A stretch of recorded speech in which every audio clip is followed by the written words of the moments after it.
Hey guys, Anthony here. Saturday night, September 26, 2015. I know that, let me make this a little bigger for you. I know that I did a few videos ago in my SHTF series and promised a food list video from Selco's food list that he recommends. And so what I'm going to do basically tonight is I have Selco's page here from his ordeal of 1 year living in hell during the Balkan Wars in the 90s. He put together this list, and again, many of us or many people do not have this amount of food, but what the list will do is give you an idea of what to begin to stock and certain levels based on your situation. Now, if we're starting off here, he says, I currently have a 6 months food supply in my bug out location.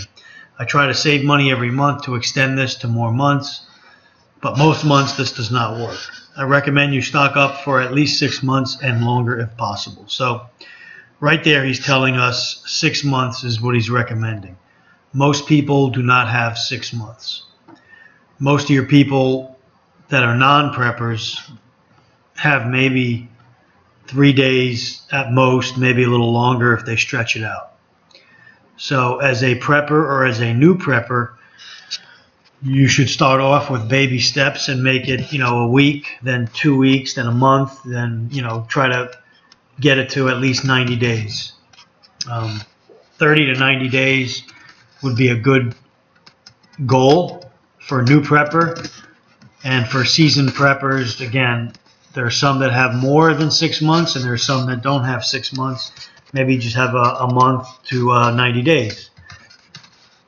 So he says, I believe if you are serious about survival, you can survive with basic food. And for me, it makes more sense to store basic food and eat fresh vegetables and meat along with that on a regular basis, instead of storing freeze-dried or more complete or fancy survival food and having to eat that all the time. So he is a proponent of the basics and then adding meats and vegetables to his basic needs. Of course, getting all those freeze-dried products is more expensive as well, but even if I could afford it, I would spend my money on other areas instead. I simply like fresh food products too much, but that is just me. Again, this is one man's advice, and again, Selco's been through, he definitely qualifies as somebody that's been through this terror of war and being without facilities for a year and having to survive and fight and eat and not eat and, get sick from bad water or bad food.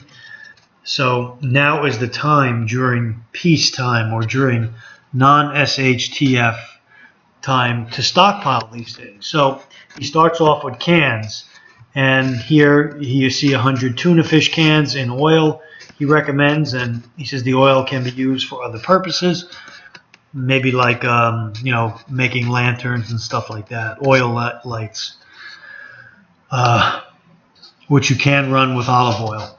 I have one myself here in the house. 200 meat stew cans, 200 meat chicken paste cans, 200 chicken meat cans, 200 bean cans, 100 mixed fruit cans, 50 tomato sauce cans. And he said, and I remember listening to this in his on the website that I subscribe to, basically they would add sugar to these tomato sauce cans and make a sort of jam or a spread, if you will. So, that amount of cans is not easy to stockpile and to keep rotating out. To have 200 meat cans or tuna cans and rotate those out and keep them, as fresh as you can is definitely something, it's definitely takes some planning. But this is a list. Lists are good to have as a guideline, and this is what we're going by. That's why I'm doing this video tonight, to give those that needed the list that guideline. Jars. 100 jars of pickled cucumbers, peppers, chili, 15 jars of chocolate nuts cream. I'm not sure what that is, but he wanted 15 big jars of it. Is that like Nutella? I guess that's like Nutella, I think. If anybody knows, let me know. Around 9 kilograms. So what, a kilogram is what, 2.2 pounds? Am I right? Pack everything in 2 or 5 kilogram small bags so that you do not lose all your supplies. If some bags get wet or contaminated or in any other way damaged, they're also easier to carry, trade with, and store at different locations throughout the house. I stock items in bold also for trading. So items we're going to see on this part of the list, he also used for trading. You could get Mylar bags on Amazon or, basically many websites out there, and they come in different sizes. And you could store items in it. You can heat seal them, or even many times vacuum seal them and keep the items fresh and away from the elements, including water and moisture. So he goes on here, 200 kilograms of flour. So 200 kilograms of flour is over 400 pounds of flour. 100 kilograms of rice, 30 kilograms of salt, and they use that to also pickle things, to dry meat, and for preservation. 10 sets of spices. One set is around 20 different small bottles of spices. Spices can make a huge difference for your morale. Spicing up different foods and even a broth that's mostly plain water with some spices in it and maybe a little onion can actually taste like a meal.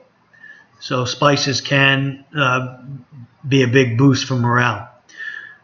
Okay, here's a barter item, 200 kilograms of sugar. Smaller packages was very valuable during the war. So highly recommend sugar. There it is in bold, not only for himself, but for bartering. Again, another item, big item, coffee, 200 kilograms. Raw coffee can last longer. Roasted coffee loses aroma easier. Great for trading.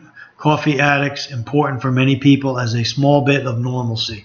And I will agree 100% with that. Not being able to have a cup of coffee in the morning in an SHTF type situation can definitely jar your morale. So having plenty of coffee on hand would be a good thing. 70 bags of 500-gram pasta, different kinds. 300 bags of quick soups. Easy to carry, gets ready very fast, can just drink it from a glass, and it's good when you feel cold. So, those are not hard to get. Lipton makes, the bags of soup. Different companies make them. So getting 300 bags together of that is not very difficult. And again, if you start little by little and as you're shopping, pick up, a couple things here, a couple things there, put them aside, and you'd be surprised at what you accumulate, just like saving money. That's what this is like, guys. This food that you're putting aside is actually better than money. It's more important than money, more important than gold, because without food, you're going to die very, very fast, in a couple of weeks, basically, or more if you're fortunate. But without food and water, you're going to be in a lot of trouble. 30 kilograms of tobacco. Whether you're a smoker or not, he recommends storing tobacco. Tells you here how to keep it fresh with boxes of cabbage leaves. And here next below that, 50 boxes or 10,000 cigarettes. I'm going to tell you right now, I don't store any cigarettes, or have I stored any cigarettes. I may think about it. It definitely is a barter, probably one of the top 10 barter items, cigarettes. So that's something I've got to look into, how to store, cartons of cigarettes. Not sure if they go bad over time. 200 liters of rakia, which is a strong alcoholic drink that I discussed in another video. That would be similar to like a really strong wine or a vodka or a whiskey, something like that. Definitely makes a good barter item, but more than that, it's a disinfectant. They used it extensively, this rakia, to wash their hands and to disinfect their genitals, and times when they couldn't shower for weeks or days at a time. The rakia was important for keeping down bacteria and keeping up your hygiene care. So keep that in the back of your mind. You don't always have to drink the alcohol that you're going to store. 50 liters of olive oil, 100 liters of sunflower oil. We'll use olive oil mostly for cooking and sunflower for all other purposes. 10 liters of vinegar to pickle stuff, making salads. 15 kilograms of honey to treat colds, pneumonia, natural medicine treatments. It also tastes good as well. 5 kilograms of cocoa powder packaged in 250-gram packs. 10 kilograms of powdered fruit drink mix, multivitamin, 1 kilogram of baking powder. He says here, water. I do not store big amounts of water because we have a spring and a small creek very close to my bug out location. I have about 100-liter bottled water though. So he has 100 liters of bottled water, but in this case he has access to, seems like a pretty good spring and a creek where he could get his water, purify it from there.